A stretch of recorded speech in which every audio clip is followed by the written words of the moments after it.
This morning, I received a response from the Montgomery County uh, Police Internal Affairs, Captain William Montgomery. He says, "Dear Mr. Magellan," and I'm just going to go line by line. This is how a real high-level criminal organization works. This is how real high-level organized crime works. First of all, the date. It's dated September 16th. I received it October 7th. That's a month and a week difference from the date on the letter to the date I received it. Why is it predated a month early? Well, because they're running a clock. They're running the clock, and that clock is the statute. Okay, the statute runs for X amount of time, and by predating the letter 1 month and 1 week earlier than I received it, they're running the clock for an extra month and a week that I don't have to respond. So if I have 90 days to appeal, then they've already lopped off 40 days. So that's a very underhanded trick. So the first line reads, "I received your complaint dated August 24th, 2020 concerning multiple individuals, none of which are Montgomery County Department of Police employees." Okay, so the first line he's stating, none of these people are Montgomery County Police. Okay, is that true? Well, it is true that, and I didn't know this, that none of the people that I'm naming as part of this police gang, and I named 5 individuals, none of them are current Montgomery County police officers. Okay, who did I name? I named my father and my brother. My father was an auxiliary police officer for the Montgomery County Police for 45 years. My stepbrother, he may currently be or was previously a Fairfax County, Virginia police officer. So I'm not including him in the internal affairs for Montgomery County. But my father was a police officer for 45 years, and all the crimes that he committed hundreds of murders. He stole millions, hundreds of millions of dollars. He did 4 murder for hires that I'm aware of. Okay, so I'm going to continue. I named 3 other police officers. And I named them by name, okay, and by rank and by function. One was the female cop, the lady I call female cop. She was the LGBTQ liaison for over 20 years for the Montgomery County Police. The other guy, I call him Strong Cop in the book. He was a supervisor. He rose to the ranks of supervisor, and he was a highly decorated officer. Okay, so always the worst officers, they always decorate them. And then the last guy, I called him Babyface Cop. He was also a cop for 25 years, and everyone knows these people. And the last person that I named was an active duty DEA agent, and I name her by full name, social security number, and birth date. I received your complaint concerning multiple individuals, none of which are Montgomery County Department of Police employees. All of them were. This guy knows all of these people. He's just pretending. He's just saying, is he truthfully saying that they're not currently employees? Yes, they're all retired now. These crimes have gone on for so long that these people are all retired. Sentence number 2, and this is the body of the entire response. Basically, the entire response is one long run-on sentence. Here's the sentence. After careful review of your complaint, comma, to include a preliminary investigation by one of my investigators, comma, I have determined that there is no foundation to support any administrative violations based upon the information provided. What information did I provide?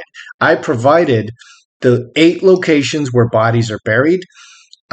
There is a body buried at 205 Tulip Drive, Gaithersburg, Maryland, and I was very specific about who that is. That's a Boy Scout. I'm an eyewitness. I named all the people involved, and they are all the named police officers involved. I wrote about this in my book, several chapters in my book on this boy. I slept. They ended up raping the kid on my mattress, on my little twin mattress, and there was all kinds of blood and body fluid stains all over my mattress.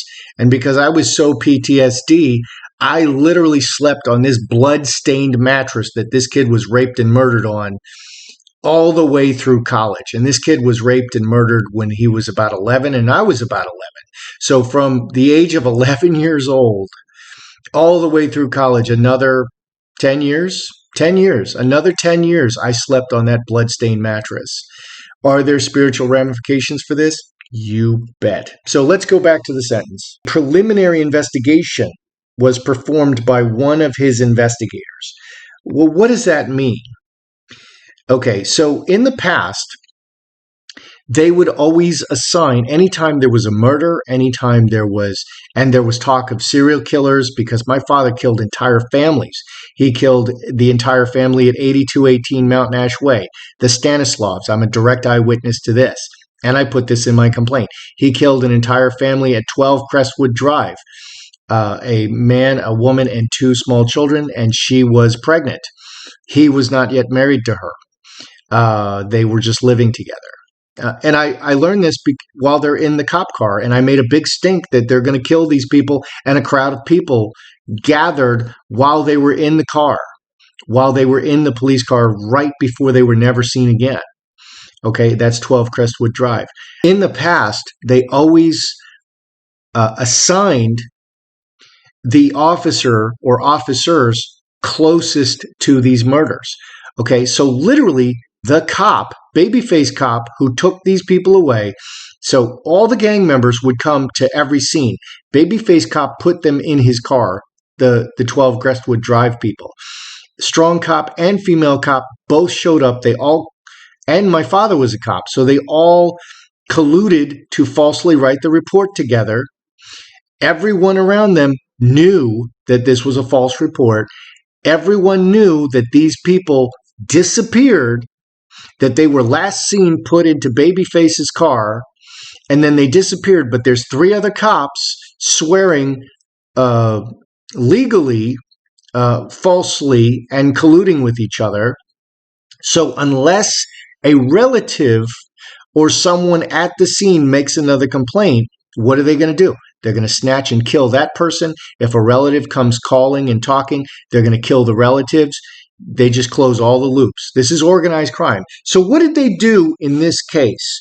After careful review of your complaint, to include a preliminary investigation by one of my investigators. So step 1, the chief, Captain William Montgomery, he handed this off to an officer, and he searched far and wide to find someone who was closely associated with these crimes.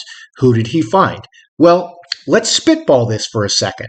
My boss at the federal agency that I retired out of, he took the money.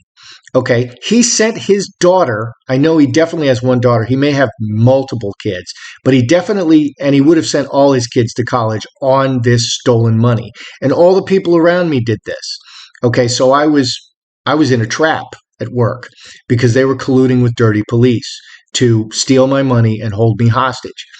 Okay, so my boss, and I'll call him Henry Huge. So Henry sent his daughter full free ride to college. His daughter married a Montgomery County police officer.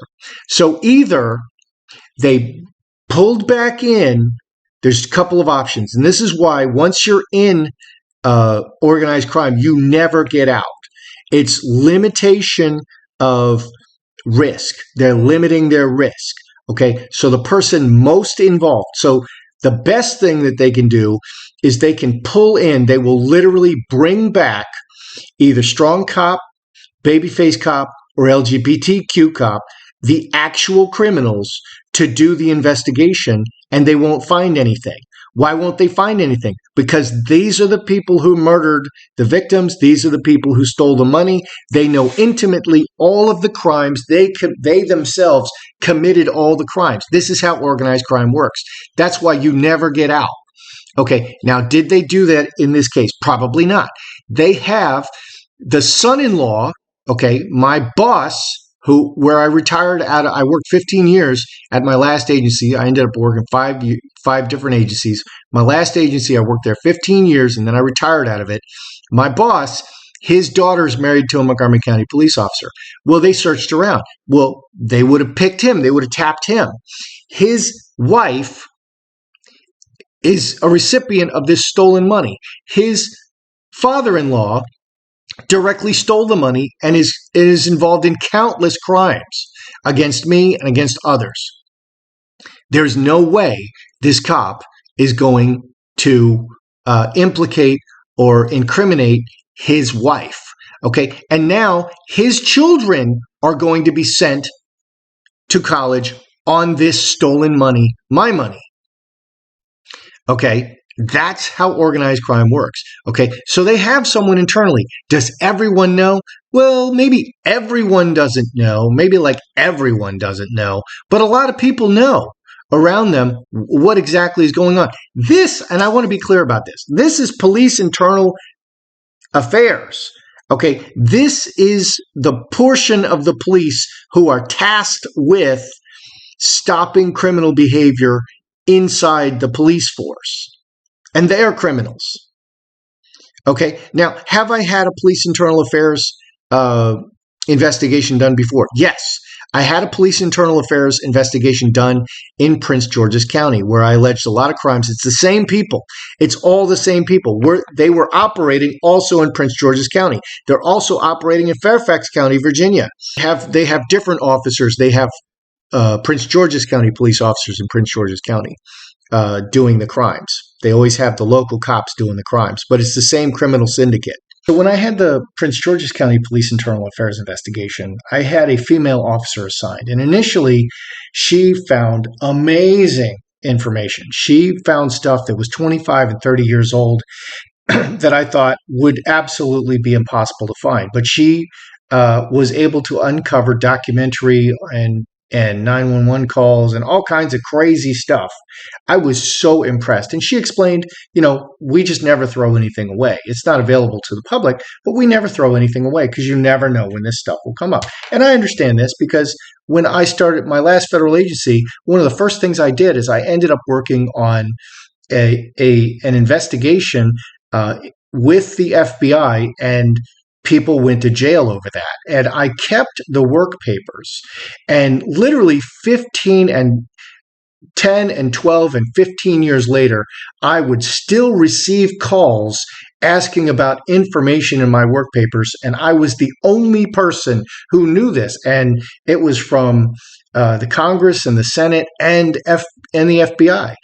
This stuff never dies. So literally the police never throw away any of their stuff. They can't, because it comes up because the same people are always committing the crimes. And that's how crime really works. Okay. It's a small percentage of the population, hopefully, that's committing crimes, but these are the people who keep committing crimes. They're criminals. Okay, that's how it works. So what happened with the PG County Police Internal Affairs? So initially, she found amazing stuff that I never thought anybody would be able to dig up, and she found really rock solid stuff. And then when it was starting to look really good, like we were really going to prosecute some people, and then they start asking me the questions like, well, what do you want to do? I want to prosecute to the fullest extent of the law. Well, what does that mean? Well, if we can apply the death penalty because people died because of this, I want to apply the death penalty. And what is she doing? They're negotiating because they don't want to prosecute certain people. They never prosecute cops. And this is police internal affairs. They never prosecute cops. They never prosecute anybody involved in the legal system. They don't prosecute lawyers either, with only special exceptions. So when you see them prosecuting cops, it's just a big show. They almost never prosecute cops. So what happened there is that this officer, this PG County Internal Affairs officer, and I have her name, she ended up closing abruptly closing the investigation. She sealed it. She made it all so that it couldn't be FOIA-able. Okay, FOIA is Freedom of Information Act, so that I could myself or hire a lawyer and get the work papers. She sealed all of it. She made sure that it didn't go anywhere on any public register, because in Prince George's County, it is legally, there's a law that says you have to list it on this public register. It never showed up on the police internal affairs register anywhere. And then she scheduled it for the work papers for destruction. So completely sealed, made it an internal memo, and scheduled for destruction as quickly as possible. Why? Because the crimes that were uncovered went too deep. They linked into the DEA. Who? Gigi Treson. Okay, and I name her every time she comes after me. I name her by full name, social security number, and birth date. It went into the DEA. It implicated FBI agents. Why? Because Gigi's father is an FBI agent. It went into the Secret Service, DEA, FBI, Secret Service, Montgomery County Police, and the Fairfax County Police. And it went so deep into their criminal organization that who cares how many civilians died? We're not going to uncover our criminal organization. And that's what happened with my last police internal affairs investigation in Prince George's County, Maryland. This memo is all about what is not being said. Well, what are some major things that are not being said? First of all, the memo itself is literally, the meat of the memo is one run-on sentence. That's the entire thing. So literally, they're not saying anything. As much as possible, they're not saying anything. They're leaving everything out. What are they leaving out? Well, for one, there is a Montgomery County First Responder Scholarship Fund established around 1980, which includes the police, firefighters, EMTs, and teachers. Okay, this First Responder Scholarship Fund was so large and scary that police strong-arm corruption was alleged at the time. I believe it even made it into the newspapers. It was such a large scholarship fund, millions and millions of dollars. And this is the stolen money.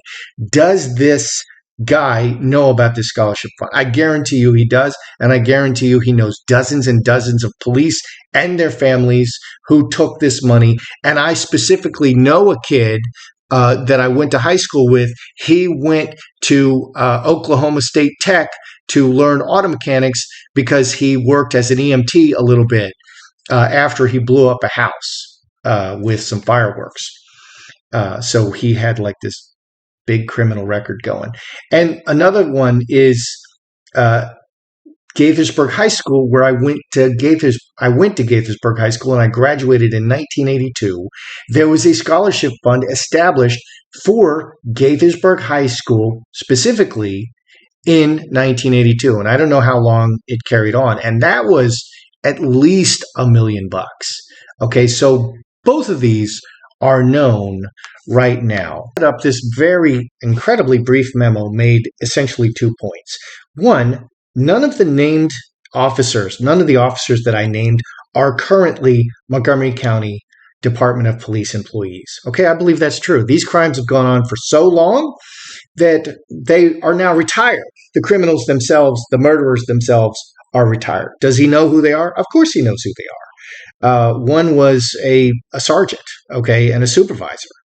The other thing he says is, I've determined that there is no foundation to support any administrative violations based upon the information provided. No foundation based upon the information provided.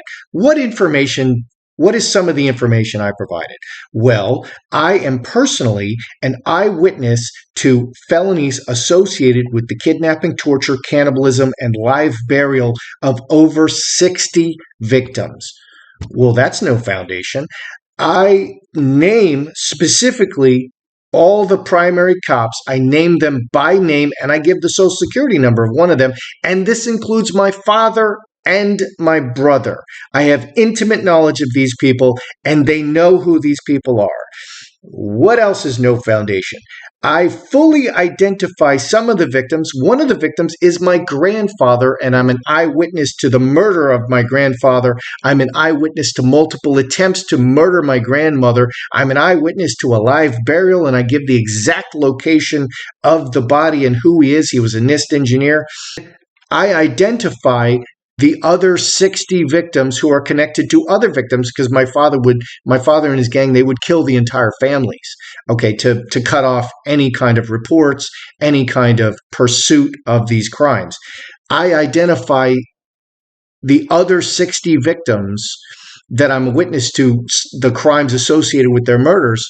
I identify them, the location, the other witnesses, where they were snatched, how they were kidnapped, the circumstances, the dates, the locations.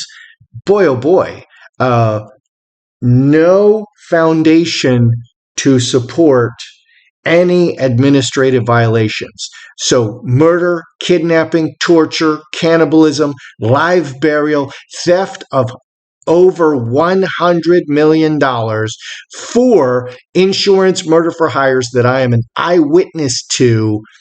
This is no foundation upon which to even investigate.